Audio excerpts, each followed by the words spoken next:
How to make rude people instantly regret messing with you. A man once tried to embarrass me in front of a room full of people, speaking with that sharp, smug tone that smelled of cheap confidence, as if he believed the world owed him applause for being unpleasant. The strange part wasn't what he said, but how his face changed when I refused to react. His voice faltered, his shoulders dropped, and even the air around him seemed to lose its heat. It was the first time I saw, up close, how fragile rude people really are when their behaviour doesn't land the way they planned. Today, I'll show you how to make rude people instantly regret messing with you, without raising your voice, without matching their energy, and without losing your self-respect. 1. Stop rewarding their shock value. Rude people behave like performers who mistake cruelty for charisma. They speak with dramatic timing, hoping their words will hit you like a slap, and they always watch your face closely, waiting for that tiny reaction they can feed on. Sometimes it's the widening of your eyes, the stiffening of your shoulders, or the way your breath changes. They want to see their words rearrange your mood. That's where their power comes from. When you stop giving them that reward, something unexpected happens. Their confidence collapses. They aren't used to people who don't flinch. They aren't used to silence that feels heavier than their insult. They aren't used to someone standing there, relaxed, steady, almost amused, as if their attempt at intimidation was nothing more than a weak breeze.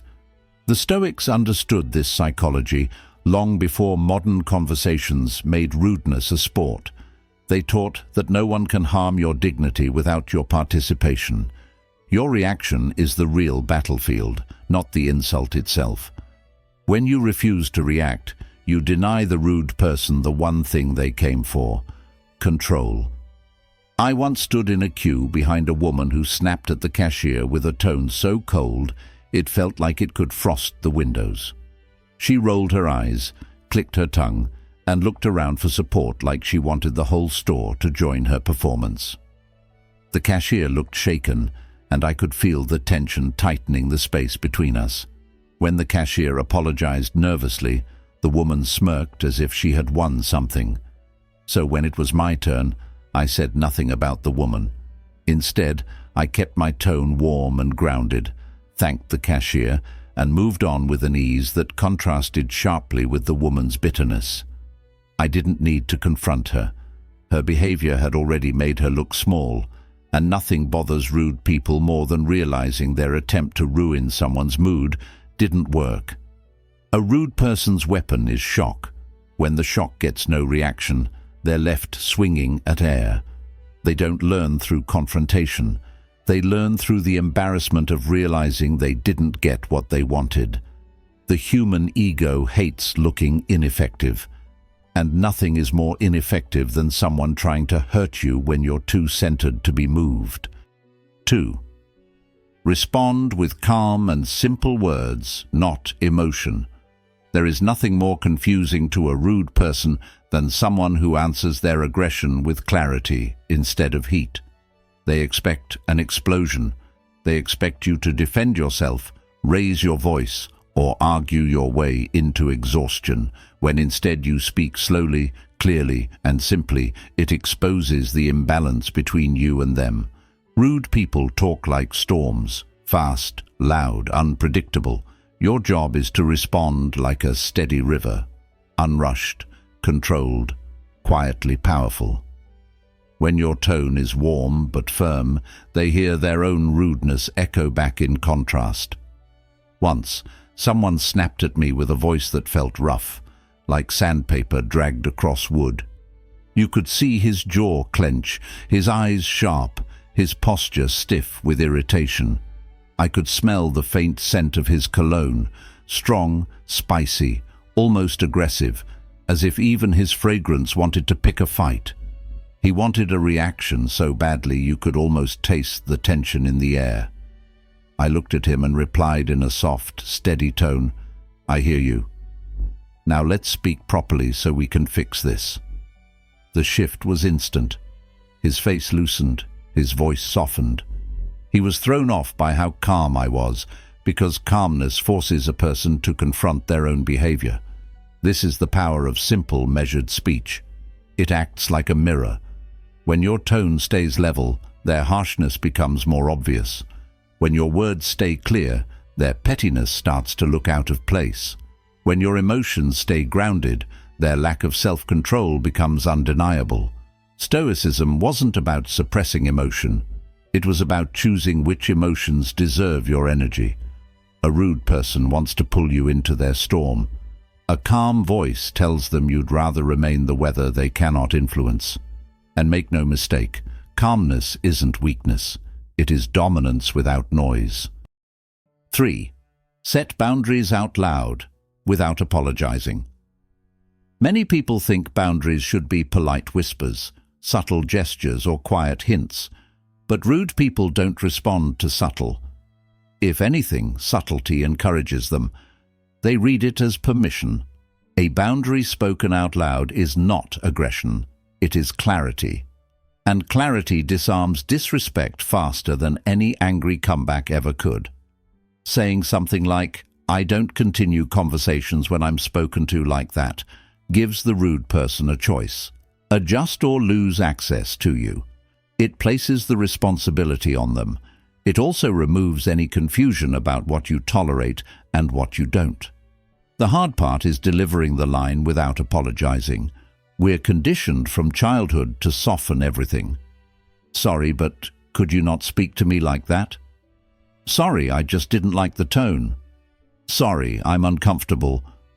Apologizing when you're defending yourself is like handing someone the stick they're beating you with. Boundaries should be steady, simple, and unshaken, like a closed door. Clear, not emotional. Firm, not aggressive. When you speak a boundary out loud, your voice becomes a line they can't cross. Your words expose their behavior. Your presence becomes something that demands respect. And the best part? You don't need to be dramatic or forceful. People always think setting boundaries requires a warrior's roar. In reality, it requires the quiet confidence of someone who knows their worth. Even rude people recognize authority when they hear it. 4. Mirror their behavior back, with maturity. This isn't about imitation, it's about reflection. Not mocking them, not mimicking their tone, but matching the structure, not the malice of their behavior. If someone interrupts you, you pause and wait. When they finish, you continue as if nothing happened. If someone rolls their eyes at you, you keep your face neutral, still, unshaken, showing them you refuse to join in their pettiness. If someone raises their voice, you lower yours. When someone tries to dominate the room with hostility, you dominate the room with composure. It's like placing a clean mirror in front of someone who has been walking around with dirt on their face. At first, they don't understand why they look so messy. Then they realize the reflection is accurate. I've seen people soften instantly when confronted with the maturity they failed to show. They suddenly become aware of themselves. They hear their own tone. They feel the weight of their own aggression. There's a moment, sometimes only a flicker, where embarrassment passes through their eyes. It's subtle, but it's real. The secret is that people are rarely aware of how they sound until someone gives them a contrast. When you're the calm one in the room, everything they do seems louder. When you maintain respect, everything they do seems smaller. A rude person expects resistance. They expect you to bite back. When instead you answer with a steady posture, warm tone, and controlled words, they feel the childishness of their behavior in a way no lecture could ever make them feel. And here's the quiet humor of it. They think they're intimidating you. Meanwhile, you're teaching them how adults communicate. 5. Walk away and let reality correct them. There's no louder message than silence combined with distance. Not the silent treatment, not the manipulative kind, but genuine disengagement, the kind where your energy withdraws, your presence disappears, and your attention shifts elsewhere. Rude people survive on reaction. Take that away, and they starve. Walking away is the final form of self-respect. It is the cleanest boundary, the quietest correction, and the most effective consequence. And the moment you do it, something interesting happens. The rude person feels the void you leave behind. They may not admit it. They may pretend they don't care. But people always feel the absence of someone who refused to be mistreated. Walking away is not weakness. It is clarity in motion. It says, I don't argue with disrespect. I don't negotiate with rudeness. I don't stay where I'm belittled. It also gives reality space to do what your words couldn't achieve. Their relationships suffer. Their reputation grows cracks.